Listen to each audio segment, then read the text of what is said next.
Bangladesh versus West Indies মিরাজের ক্যাপ্টেন্সিতে বাংলাদেশ প্রথম জয়টা পেল। কিন্তু আমার কথাটা হলো, মিরাজ কতটা ভালো ক্যাপ্টেন্সি করেছে আসুন দেখে নিই। শান্তর সাথে মিরাজের কি এমন সম্পর্ক, চলুন দেখে আসি।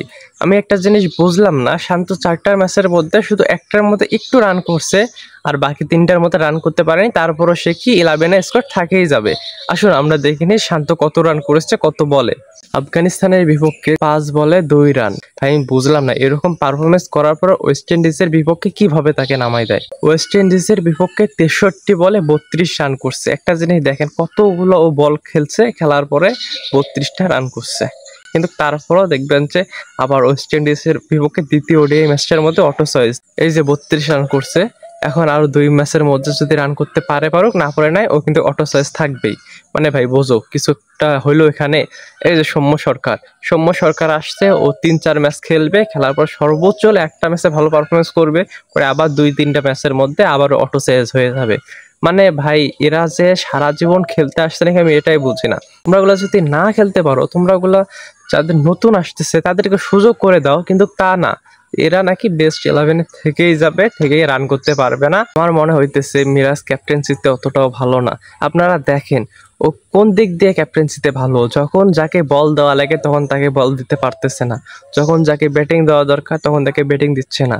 মানে ভাই ও যে ওর নিজেরটাই বুঝতেছে। দেখেন ও সব সময় নামতেছে, 10 ওভারে করতেছে। দেখেন রিশাদ ভালো ওভার করলো, করার পর ও কি 9 ওভার শুধুমাত্র করতে পারছে।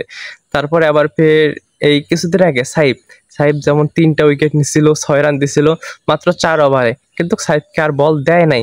মানে এর কারণটা কি ভাই বুঝতেছি না আমি। মিরাজ তো ঠিকই 10 ওভার করে করতেছে, আবার ব্যাটিংটাও করতেছে। মানে ও যদি 10 ওভার করতে পারে, তাহলে যারা ভালো বল করতেছে তাদেরকে 10 ওভার করাইতে সমস্যাটা কি? মিরাজের ক্যাপ্টেন্সিতে আমার একটা সব থেকে বেশি খারাপ লাগে, সেটা হলো এই ধরেন যে সাইফ হাসান ভালো সেদিন ওভার করছিল, ওকে কি 10 ওভার করানো হয় নাই? ঠিক আছে, ওকে 10 ওভার করানো হয় নাই, বাদ দিলাম আমরা। তারপর আবার রিশাদ যেমন মনে করে যে ভালো করছে, ভালো করার পর ওকে কি আরো 1 ওভার দেওয়ার চাইতো, মানে ও 9 ওভার করছে, আরো 1 ওভার দেওয়া চাইতো, কিন্তু ওকে 10 ওভার দেওয়া হলো না। কিন্তু কেন হলো না? ওকে যদি 10 ওভার দেওয়া হয়, তবে কি ও আরো একটা হয়তো বা আরো একটা উইকেট পেলেও পেতে পারতো, কিন্তু ওকে 10 ওভার দেওয়া হলো না।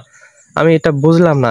এই আরেকটা কথা কি, মুস্তাফিজুর অথবা রিশাদ অথবা তানভীর ইসলাম, এরা মনে করেন যে এই 7 ওভার 8 ওভারের মধ্যে অনেক বেশি রান দিয়েছে, কিন্তু যারা কম রান দিয়েছে তাদেরকে ওভার দিচ্ছে না। তাদেরকে দেখেন যে 5 ওভার 6 ওভার 7 ওভার করে করায়, কিন্তু যারা রান বেশি দিচ্ছে তাদেরকেও 10 ওভার সম্পূর্ণ করায়। কিন্তু দেখেন যে 10 ওভার করার পর ওরা অনেক বেশি রান রেট দিচ্ছে, কিন্তু মিরাজের এটা মনে হয় কোনো গায়ে আসে না।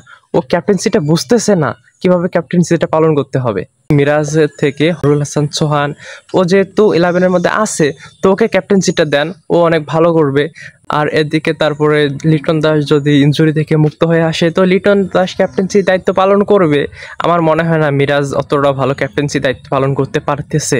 আপনাদের কি মনে হয়? তবে ভাই ক্রিকেট হোক ফুটবল হোক, বাংলাদেশ যদি ম্যাচটা জিতে যায় তাহলে আমাদের অনেক ভালো লাগে, কারণ আমরা খেলাগুলো অনেক ভালোবাসি। যদি হেরে যায় বাংলাদেশ খুব খারাপ লাগে। একজন ভালো ক্যাপ্টেন থাকলে ম্যাচটা জেতা অনেক ইজি হয়ে যায়। সো আমি যদি কিছু ভুল করে থাকি আপনারা ক্ষমা করবেন, আর আপনাদের মূল্যবান মতামতটি কমেন্টে জানাবেন। এরই সাথে ভিডিওটি এখানে শেষ করতেছি। আল্লাহ হাফেজ।